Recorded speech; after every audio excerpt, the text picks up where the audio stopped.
کې هم موږ وال ځکه وخوړل چې هلته قوم هغې سره ودرېده، هلته قوم هندو سره ودرېده، نو ځکه موږ وال وخوړل. قوم چې ونه درېږي بیا وال نشي خوړی. بهر کې هندوان هله سر به سجود، یاره صاحب ټولې بندرې دې روانې کړې، دا یو راله پرېږده، هغې کې یو غټ بوت وجي او هغه بوت په دا میاس کې ویزان دو، هغې په محمود غزنوي دباو مو غورځو چې ګورې که دا یو دې مات که دا زموږ داسې خدای دی چې ګورې خراب به دې کړي. وګوره ځمکه باندې نه دی بره چت پورې تار نشته، ښي طرف ته تړلی دی، واقعي په میاس کې ویزان دو، نه په چبوتره پروت دی او نه به کې تار شته.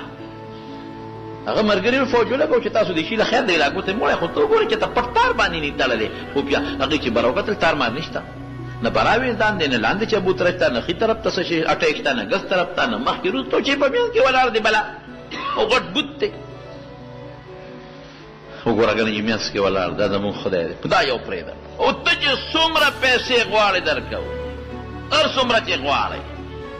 محمود غزنوي رحمت الله علیه پړه کې سوچ کوي چې د دنیا بوتان مې مات کړل او د دنیا کوټې مې روانې کړې او مندرونه دا یو دې پکې پاتې که نه، او پیسې به ترې والو ښې ډېره هم په دې خلاف به په جنګ کې ولګوو. وی دی سلا کوو سار به پیسې لګوو. چې د شپې وده شو نو خوب یې خوب کې اوس پرشتو دی وی محمود غزنوي دا حساب کتاب میدان دی، اخوا دوزخ دی او دی خوا جنت دی. وی زه پرشتو د مټه ونیمم او دوزخ ته مې بوتلي، دوزخ ته یریږم، یو خدای دوزخ ته مې غورځوي. وی نورې فرشتې وی چې هلکه مجاهد دی، بت شکن دی، د دنیا بوتان یې مات کړل، مو بوځی دی دوزخ ته، دی مونږ جنت ته بوځو. وی هغه نورې فرشتې وی چې او بت شکنو خو اوس بت فروش دی، بت شکنو بوتان یې ماتول خو سې خرڅوي، بت فروش دی، بوتان خرڅوي، نو غورځو یې دوزخ ته. وایي زما وروڼه اوس هم ډېر خلک د بوتانو کاروبار کوي،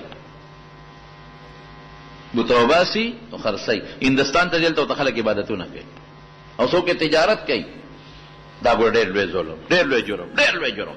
حرام شی خرڅول ځان له او د عبادت د شرک اډه خرڅول چې کافران ورته سجدې کوي او هغې ځان ته په دغه کې ږدي، په شوکیسونو کې په خپلو میوزیمونو کې بندوي او فخرونه پرې کوي. دا ډېر لوی جرم دی، ډېر لوی جرم. کفر سره امداد، شرک سره امداد، مشرکانو سره امداد.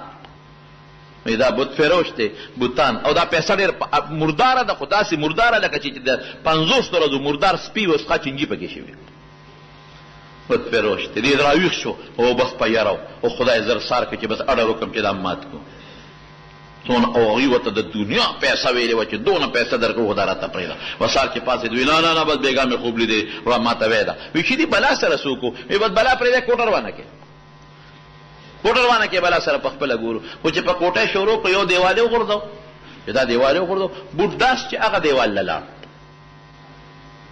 او د سره فوج کې هوښیار خلک وو، هغې وی صاحب پته ولګېدله. وی دا بوت په هوا کې ځکه اویزان دو چې دوی ورته په څلورو دیوالونو کې او بره لاندې مقناطیسونه ایښودي دي او بوت هم مقناطیسي سیسټم کې دی، نو هغه مقناطیس یې ځان ته راکېږي او دا لاندې ځان ته راکاږي. داسې فاصله کې ساتلې چې نه بره تلي شي او نه لاندې. هغه مقناطیس یې ځان ته راکاږي، هغه یې ځان ته راکاږي. نو دې په دا میانځ کې نه داسې تلي شي او نه داسې، هغه یې ځان ته راکاږي او دا بل یې ځان ته. دا شپږو ګوټونو نه دي ته مقناطیسونه پراته دي، یو خوا راکاږي دي په دا میانځ کې چې هغه مقناطیس ختم شو بل هغه دی لاړ. دا خېټه وله اوس ووښی ماته یې کوي چې ټوکړي ټوکړي یې کړو چې خېټه یې ولګوله، نو دومره هیرې او جواهرات پکې د کافر بچو بند کړي چې د دنیا مال وپکې. او دا دوی چې مال راکو ځکه یې راکو چې زمال شی خو دا دی، دنیا مال پکې راول. نو چې سومنات فتح شو نو خواجه ابوالحسن خرقاني رحمت الله علیه راغی او د هغه شکریه مې ادا کړې، صاحب ستا په دعا خدای کار وکړ. یعنې فوج مې بس بیلات کې روان و، زخمي و، ستړی و، خدای راله فتح راکړه.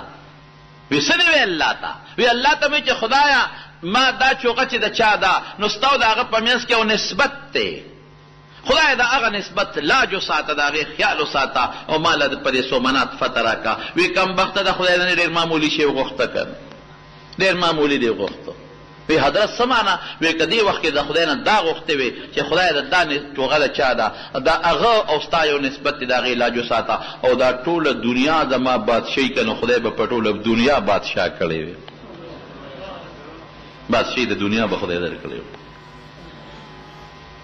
ان ینصرکم الله فلا څنګه دی الله نه تاسو د الله سره مدد وکړو د الله دین سره او د الله نه مو وغوښتل او د خدای د دین سره مدد وکړو فلا غالب لکم بیا تاسو څوک نشي راپرځولی وان یخذلکم او که خدای رسوا کړی الله تاسو له رسوا کول وغواړي چې تا بېعزته کم نو فمن ینصر الله ومن ینصرکم من بعده د خدای نه پس بل څوک ته چې مدد د سره وکړي نه وعلى الله فليتوكل المؤمنون مؤمن لپکارو چې بروسه په الله وکړي اسباب به استعمالوي توکل دې ته نه وایي چې تا اسباب مې استعمالوه تعطیل الاسباب به نه کې اسباب به استعمالوي خو بروسه به په الله کې مسلمان چې به کلم وته هغه به د دعوت الله دپاره وته هغه به د جهاد دپاره وته هغه به د هجرت دپاره وته او کاغه به د علم د ښودنې د زده کړې لپاره وته نو لومبې به خدای ته لاس نیو چې الله ته مې مدد وکړه